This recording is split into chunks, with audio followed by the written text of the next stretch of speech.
Hola a todos y bienvenidos. Today we're going to talk about a language learning method known as comprehensible input. And we're going to answer the question, is this the secret to language learning? Now, this is a popular term in the YouTube language learning community, and students at Real Fast Spanish ask me about it all the time. So I'm going to share my opinion. And if I'm being honest, I'm a little nervous about this video because I'm going to disagree with a lot of language learning channels on this topic. But I'll put it out there, I'm willing to have my mind changed. Now, I get this from Peter Attia, and he says that when you work professionally in any field, it's good to have strong opinions loosely held, which means I have strong opinions about what I believe is best for Spanish students, but I'm willing to have my mind changed in light of new evidence. So if I've got something wrong here in this video, please let me know in the comments below. Okay, so first things first. What is the definition of comprehensible input? Now, for me, this is the first red flag, that there is no good definition of this term. Now, it's hard to analyze this thing or even put it into practice if we can't say exactly what it is. Now, I've looked in all the usual places, Wikipedia, scientific articles that actually try to test the hypothesis, and then blogs for general discussion. Now, nowhere can I find a simple sentence that says exactly what comprehensible input is. Now, in the Wikipedia article on the input hypothesis, which is where I understand this idea came from, the term comprehensible input comes up 13 times but isn't defined anywhere. The article mentions several times that it's important. For example, the hypotheses put primary importance on comprehensible input. Comprehensible input is the crucial and necessary ingredient for the acquisition of language. Comprehensible input is indeed the necessary condition for acquisition, but it is not sufficient. Now, this last point was really interesting because the article went on to say that language learners must not only understand what is meant, but also how things are quite literally expressed. So if we take an example from Spanish, me gusta, if a student hears this and understands what it means, this is not sufficient, and they need to understand that it means quite literally in English, to me, it is pleasing. Now, I think this last point would contradict with how a lot of people would define comprehensible input, because now we need to use our first language to make sense of what we are hearing or seeing in our target language. Now, I think a lot of people would say that comprehensible input is about not translating and about learning the language using visual aids to avoid translation. So hopefully you can see why I have a problem with this term.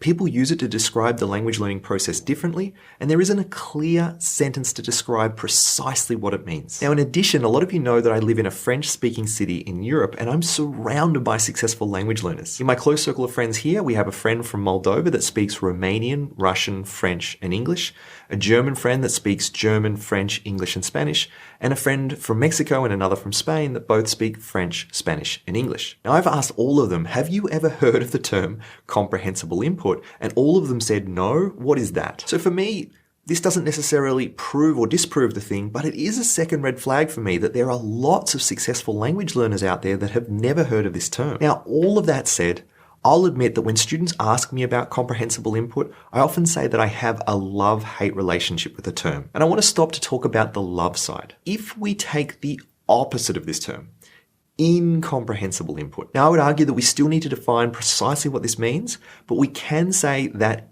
incomprehensible input is of no benefit to a student. And I agree with this. And before I became a Spanish teacher, I used to work as an engineer, and I would put on Spanish podcasts and listen to Spanish radio during my commute to work in an effort to try and improve my Spanish skills. Now, I did this every day for at least 6 months, and I didn't see any improvement in my ability to listen and understand the language. And to demonstrate this right now, it would be like if I played you an audio of a language you aren't learning. Let's say a speech by the president of Greece, for example. Κυρίες και κύριοι, καλησπέρα και από μένα. Πριν από 2 χρόνια περίπου, μια ομάδα από δικαστές στην Αθήνα και τη Θεσσαλονίκη. Now, if you listen to that for 10 hours a day for a year, you wouldn't learn any Greek. Your abilities in that language wouldn't improve. So this idea that if you can't comprehend what you are listening to, then there is of no benefit to you. Now, for me, I think this is the best thing to associate with the idea of comprehensible input.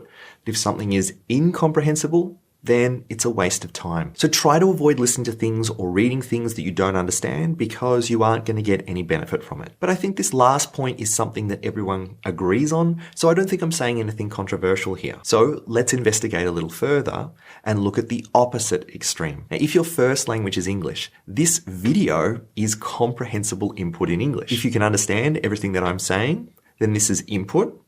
and it's comprehensible. But I would argue that this video is of no benefit to your English skills. Your English comprehension is not improving as a result of this video. But of course, you're not learning English, you're learning Spanish, right? So we could use Spanish to make a similar point. Hola, ¿qué tal? ¿Cómo estás? Estoy muy bien. ¿Y tú? Muy bien.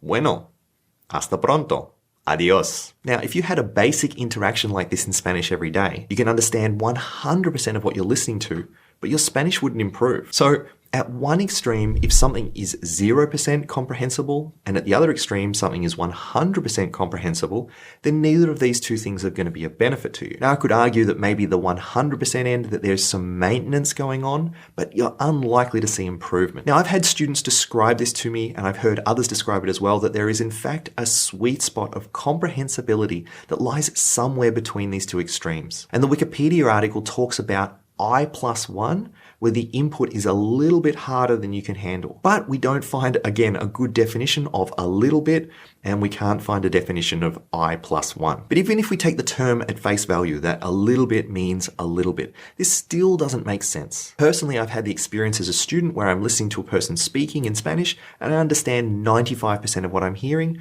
and let's say that the final 5% is a word, or a phrase, or an expression, or a grammar construction that I just don't know, or I can't figure out at the time. Now, the only way that I can progress is by stopping and asking the person, hey, what does that mean? Or if it's in a recording, stopping to look it up. Now, if I gave you a simple example in Spanish, just to prove this point, take the following sentence. Ayer estaba fuera de mi casa y vi blank en el suelo. Yesterday I was outside my house and I saw blank on the ground. Now, I could put anything in this gap and we wouldn't be able to figure out what it is by guessing from context. So, ayer estaba fuera de mi casa y vi una grieta en el suelo, una broca en el suelo, una cazuela en el suelo. Now, if these are words that you don't already know, and I chose difficult words deliberately here to make the point, progress is unlikely to happen just by reading or hearing this sentence. And languages are full of sentences like this. If you listen to a podcast or the radio, or you're watching Netflix, this will likely happen over and over and over again. So I would argue that for a piece of content that is 75% comprehensible, that the 75% that you already know is of little benefit to you, and the remaining 25% that you don't understand is of little benefit to you unless you take the time to study it and figure out what it means. So for me, the idea of searching for comprehensible input as a design process for improving your skills as a language learner is a red herring. It's a distraction. Instead, I believe it's the job of the student to make more and more input comprehensible through study. Now, as you learn words, phrases, and grammar rules, as you learn about the sounds of the language and how to connect sounds to the words and ideas that you're hearing and reading, your ability to comprehend the language in more and more complex scenarios will improve. So if you find a podcast or a video or a YouTube or a show on Netflix, rather than thinking, is this show in the sweet spot of comprehensibility for me? Use any tool in your disposal, such as a transcript or subtitles, to look up and study the words and phrases that you don't know. That way, anytime you sit down to work on your language skills, you are ensuring that your knowledge will continue to grow. And as those good quality study sessions build up over time, so too will your ability to comprehend the language. So the key question to ask is not, how many hours of comprehensible input did I get this week? Instead, a better question is, what did I learn this week? What did I relearn for things that I've forgotten? I think these are two much more powerful questions. Now, I think there is nothing wrong with including reading and watching and listening to Spanish in your language learning routine, but it's your job as a student to study those things to make sure you understand what is happening. And trying to search for this sweet spot of comprehensibility because there is some kind of synergy that happens in terms of acquisition, it's a distraction that I believe is hurting students. Now, I've seen this with many students that tell me they spend hours and hours every day listening to podcasts and watching television, and after months and even years, they still can't produce basic sentences in the language. Now, I've had a similar experience in my own language learning routine. So the main thing I want you to take away from this video is that the key to improving your Spanish is to study the language. Always look to improve your vocabulary, your understanding of sounds, and grammar. Any resource that will help you do that will work for improving your skills. Now, if something is incomprehensible, whether it's 5%, 25%, or 100% incomprehensible, your job is to study it, work to understand it, look up the vocabulary and the phrases so that you can understand them, practice them, and remember them. Then, when you read those things or hear those things in the future, you'll be able to understand them. Now, I want this video to be a conversation. Do you agree with what I've said here? Or did I get something wrong?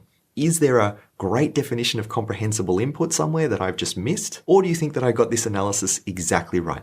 Please let me know in the comments. Continue the conversation. Let me know what you think. All right. As always, thanks so much for watching. And until next time, habla mejor, entiende más.